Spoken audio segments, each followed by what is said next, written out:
ఇలా smart city గురించి మీరు గొప్పగా చెప్తున్నారు. స్మార్ట్ సిటీలో మీ కాంట్రిబ్యూషన్ ఏంది? ఇలా స్మార్ట్ సిటీ తెచ్చింది బాజాబ్తు మా ఎంపీ వినోద్ కుమార్ గారు. వాస్తవం కాదా ఇది? నేను చేసినా అని చెప్పుకునేది. దీన్ని ఎంబడివాడి చేసింది వినోద్ కుమార్ గారు. ఇది వాస్తవము. వినోద్ కుమార్ గారు, గంగ్లా కమలాకర్ గారు, కేసీఆర్ గారు చేసింది వాస్తవం. మీరు చేసింది ఏముంది? 10 సంవత్సరాలలో రెచ్చగొట్టడము, గెలిపించడం తప్పితే. ఇలా నేను బండి సంజయ్ గారిని ఒక్కటే అడుగుతా ఉన్నాను. మీరు కేటీఆర్ గారిని ఏదో బాగా తిడుతురు. అసలు మీరు ఒక్కసారైనా ఎమ్మెల్యే గెలిచిండ్రా? ఇదే కరీంనగర్ పట్టణంలో మీరు ఒక్కసారైనా ఎమ్మెల్యే గెలిచిండ్రా? నువ్వు కేటీఆర్ని తిట్టే స్థాయి మీద పెరిగిపోయింది. ఇలా కరీంనగర్, ఇదే కరీంనగర్ పట్టణంలో గంగ్లా కమలాకర్ గారు మీరు చిత్తుగా 3 సార్లు ఓడగొట్టిండు కదా. ఏదో మేము విర్రవీగుతున్నాం, మేమేదో హీరో అని, నేను ఏదో అని. ఏంటిది? ఇలా 2 సార్లు మీరు పార్లమెంట్ గెలిచింది. ఎట్లా గెలిచిండు మీరు? నరేంద్ర మోడీ గారు వేవ్లో గెలిచిరు. అది మోడీ గారికి ఓటేసిరు జనం. ఇలా మీరు చేసింది ఏముంది? ఇలా మీరు ఒక్కసారైనా ఎమ్మెల్యేగా కరీంనగర్ పట్టణంలో గెలిచిండ్రా? అసలు ఎమ్మెల్యేగా ఒక్కసారైనా మీరు గెలిచిండ్రా? ఇలా మీరు కేటీఆర్ గారిని, కేసీఆర్ గారిని నోటికి వచ్చినట్టు మాట్లాడుతూ ఉన్నారు. ఇలా మేము కూడా అనొచ్చు కదా. ఇలా నేను సవాల్ విసురుతున్నావు భయ్, నువ్వు అన్నావు కదా డ్రగ్స్ అని కేటీఆర్ గారిని. రా, కేటీఆర్ గారు టెస్ట్కి రావడానికి సిద్ధంగా ఉన్నారు. టైం డేట్ ఫిక్స్ చేయి. ఇలా నువ్వు, బండి సంజయ్ గారు, రేవంత్ రెడ్డి గారు, కేటీఆర్ గారు ముగ్గురు పోయి ఇలా డ్రగ్స్ టెస్ట్ ఇస్తాం దాండి. ఎవరు డ్రగ్స్ తీసుకుర్రో మేము మనకు తెలిసిపోతుంది కదా ప్రజలకి. ఇలా మేము కూడా అనొచ్చు కదా బండి సంజయ్ గారు, ఇలా తంబాకు తినుకుంటూ దాంట్లో డ్రగ్స్ మిక్స్ చేసుకొని తంబాకు తింటేనే మీకు ఎంటికలని నూసిపోయిన సైడ్ ఎఫెక్ట్కి గుండు అందుకే అయినరని నేను కూడా అనుకుంటున్నాను. మరి మీకు కూడా డ్రగ్స్ టెస్ట్ ఇవ్వాలి, ఖచ్చితంగా ఇవ్వాలి బండి సంజయ్ గారు. మీకు కూడా ఇలా మాట్లాడుకునేది నోటికొచ్చినట్టు మీరు మాట్లాడితే నోటికొచ్చినట్టు మేము మాట్లాడలేమా? మాకు రాదా? మాకు చేత కాదా? ఇలా డ్రగ్స్ టెస్ట్కి రాని మరి సిద్ధంగా ఉన్నారు మేము కూడా. అసలు ఇలా టాపిక్ ఏంది కరీంనగర్ పట్టణంలో? ఇలా మీరు ఇలా సిగ్గుపడాలి బండి సంజయ్ గారు అని నేను అంటా ఉన్నాను. ఇలా ఏం మాట్లాడుతుంది బండి సంజయ్ గారు? మొన్న ప్రెస్ మీట్ పెట్టి మాట్లాడినప్పుడు ఏం మాట్లాడిండు? అసలు హోమ్ మినిస్టర్గా నాకేం సంబంధము? ఇవాళ ఇక్కడ ఉన్న కౌశిక్ రెడ్డి గారు ఏదేదో మాట్లాడిపోతుండు. బీఆర్ఎస్ పార్టీ బురద చల్లిపోతుంది. అంటే తెలంగాణ రాష్ట్రం అనేది భారతదేశంలో లేదా? తెలంగాణ రాష్ట్రం ఏమైనా శ్రీలంకలో ఉందా? బంగ్లాదేశ్ ఉందా? పాకిస్తాన్ ఉందా? ఏడుందా తెలంగాణ రాష్ట్రం? భారతదేశంలో లేదా? ఈ భారతదేశానికి బండి సంజయ్ గారు హోమ్ మినిస్టర్ కాదా? సహాయశాఖ హోమ్ మినిస్టర్ కాదా? ఈ తెలంగాణలో ఈ బాధ్యత ఇలా కరీంనగర్ పట్టణంలో మీ ఆఫీస్ నుంచి కూతవేట దూరం నుంచి ఇలా ఇన్సిడెంట్ అయితే ఈ బండి సంజయ్ గారి బాధ్యత కాదా? నాకేం సంబంధం అంటావు? నీకు సంబంధం లేదా? అసలు బాధ్యత కలగ ఒక failure. You are a failure home minister of Karimnagar parliament అంటున్నా నేను. ఇలా ఇన్సిడెంట్ అయ్యి కరీంనగర్ పట్టణంలో ఇన్సిడెంట్ అయ్యి 4 రోజులు అవుతుంది. ఇలా 4 రోజులు అవుతుంటే ఒక్కరోజన్న బండి సంజయ్ గారు మీరు మీ సొంత పార్లమెంటు, మీరు హోమ్ మినిస్టరు, మరి మీరు ఒక్కరోజన్నా రివ్యూ మీటింగ్ పెట్టిర్రా?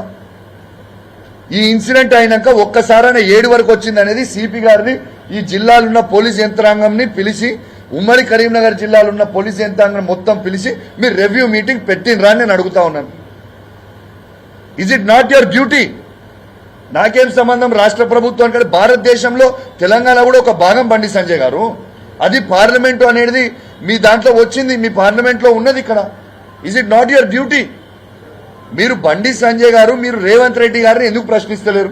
ఒక్కసారి కూడా మీరు రేవంత్ రెడ్డి గారిని ఎందుకు తిట్టలే? ఇప్పటిదాకా మీరు రేవంత్ రెడ్డి గారిని ఒక్కసారి కూడా తిట్టకపోవడానికి కారణం ఏంటిది? ఇలా నిజంగా కూడా చాలా చాలా బాధాకరం. ఇలా బండి సంజయ్ గారు హోమ్ మినిస్టర్గా ఉండి ఈడ ప్రభుత్వాన్ని ప్రశ్నించాల్సింది పోయి పర్సనల్గా మాట్లాడటం అనేది మంచి పద్ధతి కాదు. మీరు మాట్లాడగలిగితే మీకంటే డబుల్ త్రిబుల్ మేము మాట్లాడతాం, మా బీఆర్ఎస్ పార్టీ కార్యకర్తలు కూడా మాట్లాడతాం. మేము కూడా ఓపికగా ఉన్నాం ఇన్ని రోజులు. కానీ మీరు మాట్లాడిన మాటలు చూస్తూ ఉంటే చాలా బాధ అనిపించింది. ఇదేం మాటలండి? నాకు అర్థం కాదు. ఇలా కేటీఆర్ గారికి ఉన్న సబ్జెక్టు మీకు ఉండదా? ఏ సబ్జెక్టు ఏ రంగంలో తీసుకుందాం చెప్పు? ఖర్చు మొత్తం నాదే. గీతాభవనం చౌరస్తా ఖర్చు మొత్తం స్టేజ్ నేనే వేపిస్తా, మొత్తం అద్భుతంగా ఏసీలు నేనే పెట్టిస్తా. రాండి, మా కేటీఆర్ గారు వస్తారు, మీరు కూడా రండి, చర్చ పెడదాం. మీరు ఏ సబ్జెక్టు కోరితే ఆ సబ్జెక్టు మీద మా కేటీఆర్ గారు, మీ సిస్టమ్ ఇరిగేషనా, సివిల్ సప్లయా, హోమా, లేకుంటే హెల్తా, ఎనీథింగ్ మ్యాన్, యూ ఛాలెంజ్. నేను సవాల్ విసురుతున్నాను కదా, రాండి చర్చ పెట్టుకుందాం. అసలు ఇంకోటి కూడా చెప్తున్నా, ఇలా రేవంత్ రెడ్డి గారు, బండి సంజయ్ గారు ఉన్న మ్యాచ్ ఫిక్సింగ్ మీకు చెప్తా ఉన్నా. ఇలా నిన్నదాకా మొన్న ఆర్టీసీ డ్రైవర్ గారు నర్సంపేటలో చనిపోయింది. ఆడ చనిపోతే ఇలా బీఆర్ఎస్ పార్టీకి సంబంధించిన మాజీ హోంమంత్రి అయిన సబితా ఇంద్రారెడ్డి గారిని అరెస్ట్ చేస్తారు, మాజీ మంత్రి అయిన దయాకర్ రావు గారిని అరెస్ట్ చేస్తారు, మాజీ ఎమ్మెల్యే అయిన సుదర్శన్ రెడ్డి గారిని అరెస్ట్ చేస్తారు, మాజీ పార్లమెంట్ సభ్యుడైన వినోద్ కుమార్ గారిని అరెస్ట్ చేస్తారు. మరి బండి సంజయ్ గారిని ఎందుకు అరెస్ట్ చేయరు? బండి సంజయ్ గారికి పోలీస్ ఎస్కాట్లు పైలట్లు ఇచ్చి మరి ఆడికి తీసుకుపోయారు.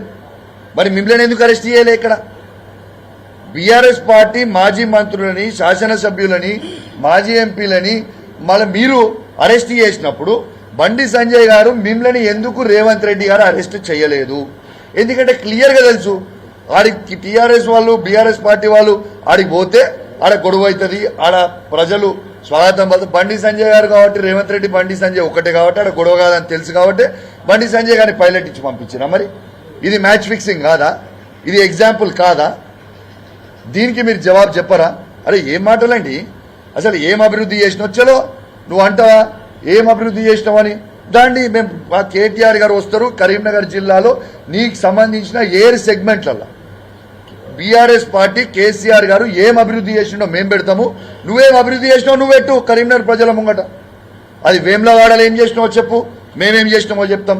సిరిసిల్లాలో నువ్వేం చేసినావో చెప్పు, మేమేం చేసినామో చెప్తాం. కరీంనగర్లో నువ్వేం చేసినావో చెప్పు, మేమేం చేసినావో చెప్తాం. చొప్పదండిలో నువ్వేం చేసినావో చెప్పు, మేమేం చేసినావో చెప్తాం. మానకొండలో నువ్వేం చేసినావో చెప్పు, మేమేం చేసినావో చెప్తాం. హుజరాబాద్లో నువ్వేం చేసినావో చెప్పు, మేమేం చేసినావో చెప్తాం. ఇవాళ మా హుస్నాబాద్లో నువ్వేం చేసినావో చెప్పు, మేమేమో చేసినావో చెప్తాం. సవాల్ దీని మీద మాట్లాడు, అభివృద్ధి మీద మీరు చేసింది ఏంటిది? కానీ మీరు ఈ విధంగా కేటీఆర్ గారి మీద మాట్లాడడం చాలా చాలా బాధాకరం అనేది నేను తెలియజేస్తా ఉన్నాను. దీన్ని మాత్రం మేము తీవ్రంగా ఖండిస్తా ఉన్నాం. మీరు ఇదే విధంగా మీరు మాట్లాడితే మాత్రం ఇది ఇంకా రేపు మీరు ఈ విధంగా మాట్లాడితే మా బీఆర్ఎస్ పార్టీ కార్యకర్తలు కూడా ఇష్టం వచ్చినట్టు మాట్లాడతాము. మీరు గౌరవం ఇచ్చి మాట్లాడితే, రెస్పెక్ట్ ఇచ్చి మాట్లాడితే మేము రెస్పెక్ట్ ఇచ్చి మాట్లాడతాం.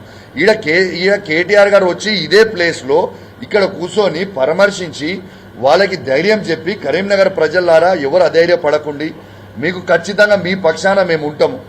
ఇలా ఏందండి, ఇలా వాస్తవంగా నేను అడుగుతా ఉన్నాను.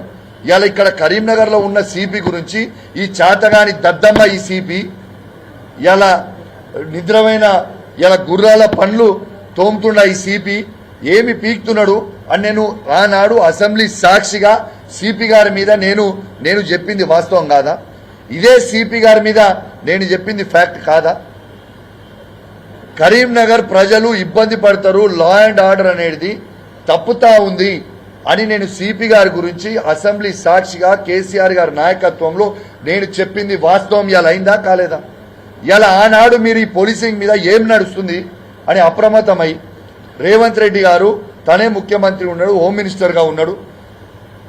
ఇలా ఈడ కేవలం సిపి గారు జల్సాలు మాత్రమే చేస్తా ఉన్నాడు.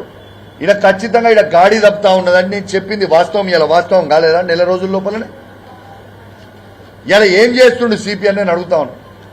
ఇలా 2 టౌన్ ఉన్న సిఏ గారు లా అండ్ ఆర్డర్ ఉన్నదా లేదా? ఏం చేస్తున్నారు? ఇప్పటిదాకా ఈ ప్రభుత్వము ఎందుకు వాళ్ళ నలుగురిని, ఆ దొంగలకు వచ్చిన 5గురిని మీరు ఎందుకు పట్టుకోలేదు? ఇలా కరీంనగర్ నుంచి ధర్మపురి వరకు పోయిందన్నాడు. ఇలా బైక్ మీద కరీంనగర్ నుంచి ధర్మపురి వరకు పోవాలంటే ఇలా తప్పకుండా ఇలా 2 గంటల టైం పడుతుంది.